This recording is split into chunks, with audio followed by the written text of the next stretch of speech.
इसके बाद हम एक बहुत ही महत्वपूर्ण नेमिंग रिएक्शन के बारे में जानने वाले हैं और जिसे हम कहते हैं गटरमैन-कोच रिएक्शन। गटरमैन-कोच रिएक्शन एल्डिहाइडों के विरचन की एक बहुत ही महत्वपूर्ण विधि है। इस अभिक्रिया में जब बेंजीन या इसके किसी व्युत्पन्न की क्रिया निर्जल एल्यूमिनियम ट्राइक्लोराइड या निर्जल क्यूप्रस क्लोराइड की उपस्थिति में कार्बन मोनोऑक्साइड तथा हाइड्रोक्लोरिक अम्ल के साथ कराई जाती है तो हमें एल्डिहाइड प्राप्त होते हैं। इस अभिक्रिया को यदि हम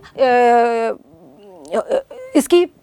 मैकेनिज्म को देखें तो यहाँ पर हम देखें कि सबसे पहले यहाँ पर कार्बन मोनोऑक्साइड तथा हाइड्रोक्लोरिक अम्ल HCl आपस में क्रिया करते हैं।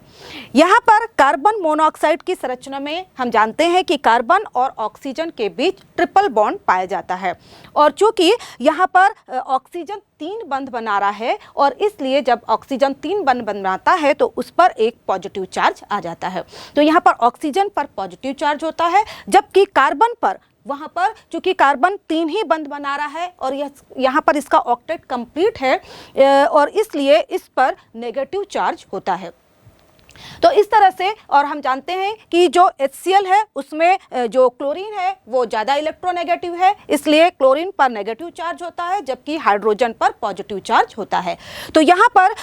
क्लोरीन जो है अपना इलेक्ट्रॉन जोड़ा लेकर Cl- के रूप में बाहर हो जाती है जबकि हाइड्रोजन जो है वह प्रोटॉन के रूप में, चूँकि कार्बन पर ऋण आवेश होता है तो वह कार्बन के साथ जाकर जुड़ जाता है। साथ ही साथ यहाँ पर हम देखें कि जो ऑक्सीजन है उस पर पॉजिटिव चार्ज है, इसलिए कार्बन ऑक्सीजन के बीच का जो एक पाई इलेक्ट्रॉन जोड़ा है वह ऑक्सीजन पर शिफ्ट हो जाता है और इस तरह से ऑक्सीजन को उसके इलेक्ट्रॉन प्राप्त हो जाते हैं तथा चूंकि अब यहाँ पर कार्बन पर पॉजिटिव चार्ज आ गया है इसलिए यहाँ पर जो Cl- निकला हुआ है यह Cl- अब कार्बन से जाकर जुड़ जाता है। तो यहाँ पर हम देख रहे हैं ये जो संरचना प्राप्त हो रही है वह हो गई है एसिल क्लोराइड की और चूंकि यहाँ पर एक ही कार्बन है और इसलिए हम इसे कहेंगे फॉर्मिल क्लोराइड। तो यहाँ पर अब हमें फॉर्मिल क्लोराइड प्राप्त हो गया है। अब जो फॉर्मिल क्लोराइड है वो जो यहाँ पर हमने एक अभिकर्मक यूज़ किया है निर्जल एल्यूमिनियम ट्राइक्लोराइड AlCl3, इसके साथ इसकी अभिक्रिया होगी। अब यहाँ पर जो एल्यूमिनियम ट्राइक्लोराइड है यह एक लुईस एसिड की तरह कार्य करता है और इसीलिए यह जो एसिल क्लोराइड में उपस्थित जो क्लोरीन समूह है जो कि बहुत ही अच्छा लिविंग ग्रुप होता है, इसमें कार्बन क्लोरीन का जो इलेक्ट्रॉन जोड़ा है उसके बीच का इलेक्ट्रॉन जोड़ा उसको क्लोरीन लेकर एल्यूमिनियम ट्राइक्लोराइड्स के साथ अटैच हो जाता है और कार्बन पर यहाँ पर जो है जो उस पर फॉर्मिल समूह का जो कार्बन है उस पर एक पॉजिटिव चार्ज आ जाता है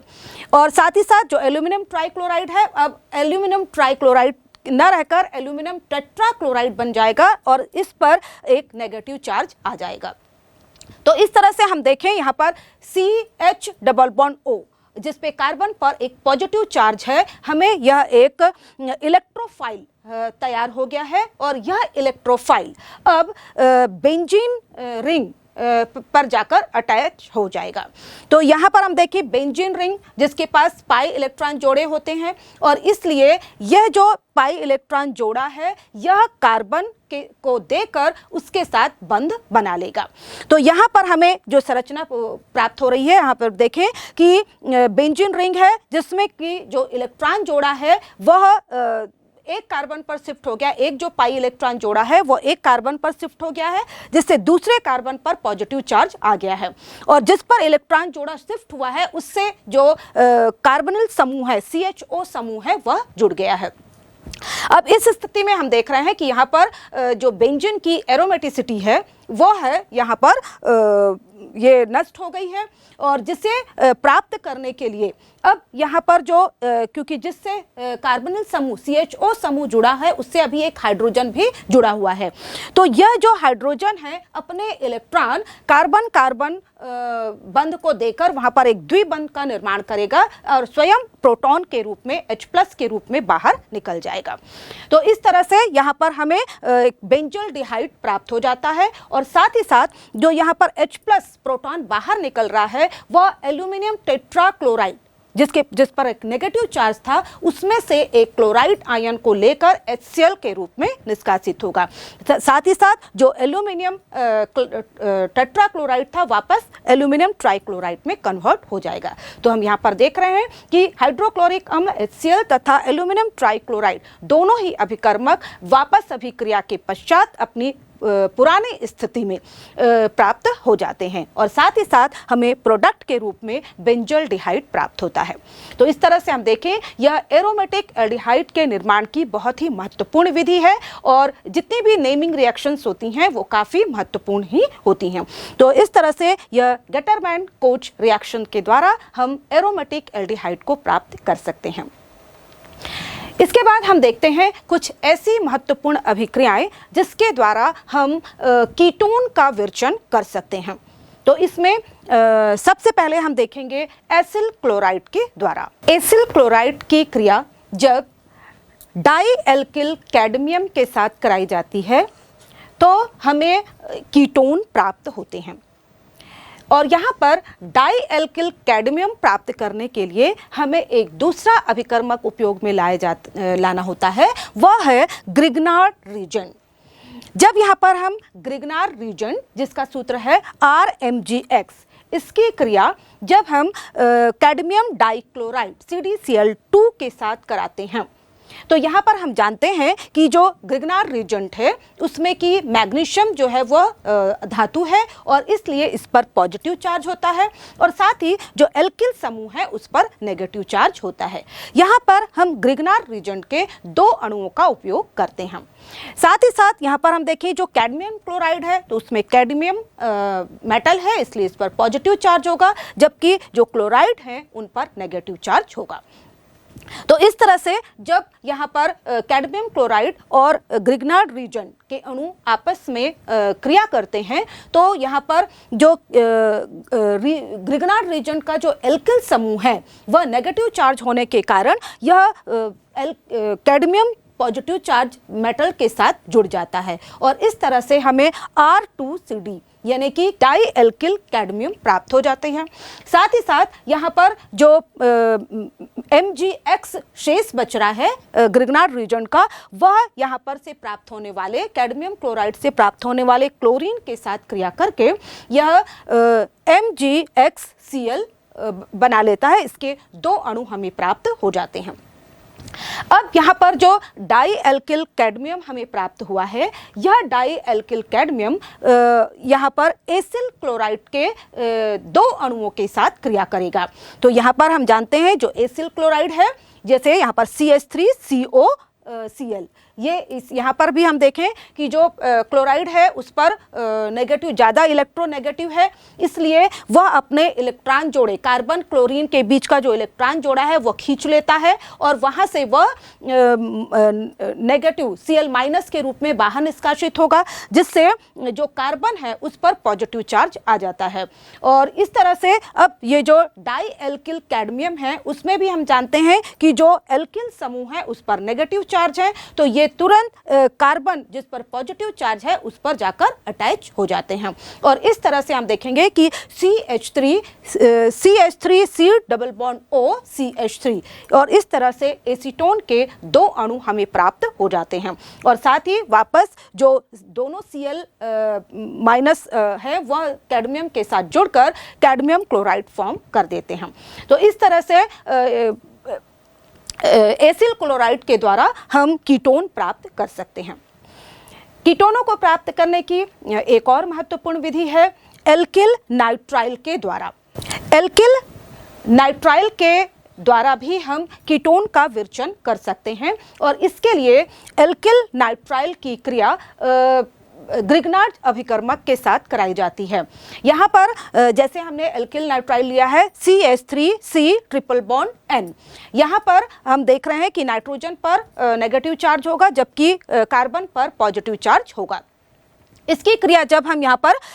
एरिल मैग्नीशियम हाइलाइड जिसका सूत्र हम यहाँ पर ले रहे हैं C6H5MgX। यहाँ पर हैलोजन X की जगह पर क्लोरो ब्रोमो आयोडो यहाँ पर हो सकते हैं।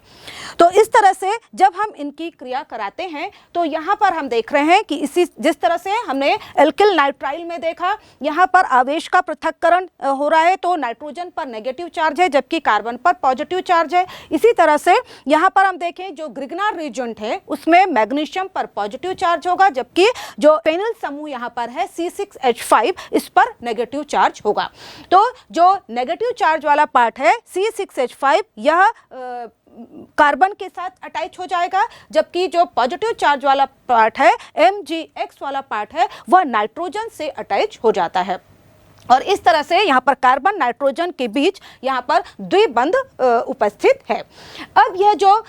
योगात्मक उत्पाद प्राप्त हुआ है इसका जब हम अम्लीय जल अपघटन करते हैं तो यहाँ पर हम देखें कि जो कार्बन नाइट्रोजन के बीच द्विबंध दिख रहा है यहाँ पर ये बंध का क्लीवेज होगा और जल का जो ऑक्सीजन है वह कार्बन द्विबंध से कार्बन से जुड़ जाएगा और जो हाइड्रोजन है वह वहाँ पर Mgx के साथ वहां पर अटैच हो जाएगा। तो इस तरह से यहाँ पर हम देखें कि जो हमें संरचना प्राप्त हो रही है वह है CH3C double bond O C6H5 और इससे हम कहेंगे एसीटोफिनोन। तो इस तरह से यहाँ पर हम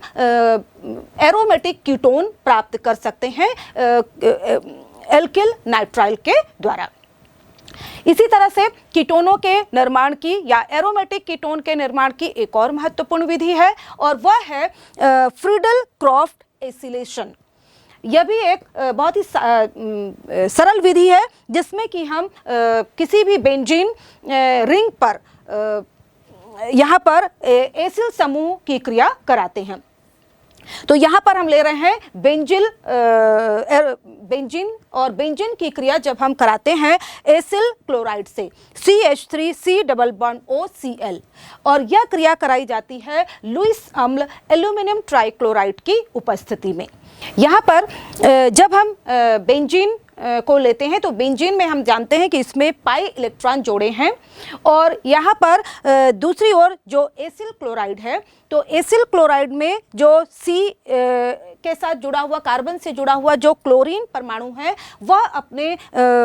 इलेक्ट्रॉन लेकर वहाँ से पृथक हो जाता है और एल्यूमिनियम ट्राइक्लोराइड से जुड़कर एल्यूमिनियम टेट्राक्लोराइड बनाता है जिस पर एक ऋण आवेश होता है। साथ ही साथ अब यहाँ पर जो हमें इलेक्ट्रोफाइल प्राप्त हुआ है CH3C डबल बॉन्ड O जिसमें कि हम देख रहे हैं कार्बन पर पॉजिटिव चार्ज है, यह इलेक्ट्रोफाइल बेंजीन रिंग पर अटैक करता है और यह बेंजीन रिंग पर हम जा रहे हैं कि जो द्विबंध है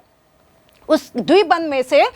जो पाई इलेक्ट्रॉन जोड़ा है किसी भी कार्बन पर शिफ्ट हो जाएगा जिस पर नेगेटिव चार्ज आ जाएगा और यह जो इलेक्ट्रोफाइल है उससे जाकर जुड़ जाता है, जबकि दूसरे वाले कार्बन पर पॉजिटिव चार्ज आ जाएगा। और इस स्थिति में पुनः एरोमेटिसिटी को प्राप्त करने के लिए यहाँ से जो कार्बन से जुड़ा हुआ हाइड्रोजन है वह भी यहाँ से विस्थापित हो जाता है और अपने जो कार्बन हाइड्रोजन का इलेक्ट्रॉन जोड़ा है वह बेंजीन रिंग को दे देता है जिससे बेंजीन रिंग की एरोमेटिसिटी पुनः वापस आ जाती है और इस तरह से यहाँ पर हमें फिर से एसीटोफिनोन प्राप्त हो जाते हैं तथा जो एल्यूमिनियम क्लोराइड है वह मिल जाता है और एक जो इससे क्लोराइड है निकलकर हाइड्रोजन के साथ जुड़ जाता है और वह HCl के रूप में हमें प्राप्त हो जाता है। तो इस तरह से बहुत ही सामान्य विधि के द्वारा फ्रीडल क्रॉफ्ट एसिलेशन के द्वारा हम बेंजीन से एरोमेटिक कीटोन प्राप्त कर सकते हैं। इस तरह हमने एल्डिहाइड तथा कीटोनों के विरचन की बहुत सारी विधियों को जाना जिसमें कुछ नेमिंग रिएक्शंस भी थी जैसे कि इटार्ट रिएक्शन, साथ ही साथ इसमें स्टेफन रिएक्शन तथा यहाँ पर हमने देखा कि गटरमैन कोच रिएक्शन आदि। आइए अब हम एल्डिहाइड तथा कीटोनों के भौतिक गुणों को जानें। यदि हम एल्डिहाइड तथा कीटोनों के सामान्य भौतिक अवस्था की बात करें तो यहाँ पर जो मेथेनॉल है जो कि प्रथम कार्बन वाला जो एल्डिहाइड है वह गैस की अवस्था में पाई जाती है, जबकि जो एथेनॉल होता है वो वाष्पशील द्रव होता है। इसके अलावा बाकी के सभी जो एल्डिहाइड तथा कीटोन्स होते हैं वह द्रव अवस्था अथवा जैसे जैसे अणुभार बढ़ता जाता है वैसे ये ठोस अवस्था में हमें प्राप्त होते हैं। यदि हम इनके क्वथनांकों की बात करें तो यहाँ पर जो एल्डिहाइड एवं कीटोन के क्वथनांक संबंधित या लगभग समान अणुभार वाले एल्केनो की तुलना में अधिक होते हैं। जैसे कि यहाँ पर हम कुछ एल्डिहाइड कीटोन तथा एल्केनो की तुलना करें तो जैसे यहाँ पर हम देखें कि नॉर्मल ब्यूटेन जिसका मॉलिक्यूलर वेट होता है 58 और इसका जो क्वथनांक होता है वह होता है 273 केल्विन। जबकि यहाँ पर हम मेथॉक्सी एथेन यदि हम लेते हैं ईथर तो यहाँ पर इसका अणुभार होता है 60 जबकि इसका जो क्वथनांक होता है वह होता है 281 केल्विन।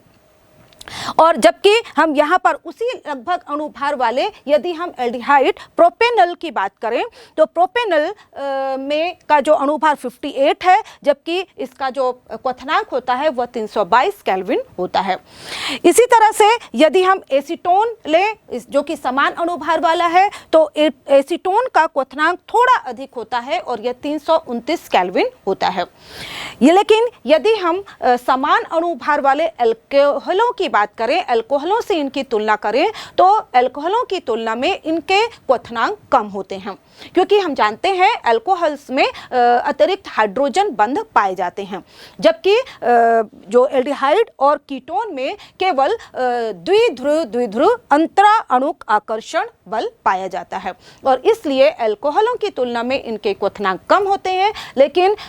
ईथर और एल्केनो की तुलना में इनके क्वथनांक अधिक होते हैं।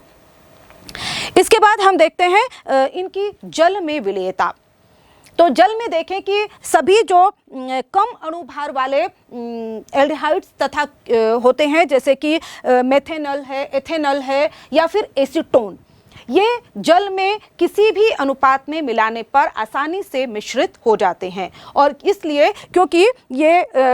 सभी एसीटोन भी ध्रुवीय प्रकृति के होते हैं और ध्रुवीय प्रकृति होने की वजह से ये जल में हाइड्रोजन बंध बना लेते हैं। जैसे कि यहाँ पर हम संरचना देख सकते हैं एसीटोन R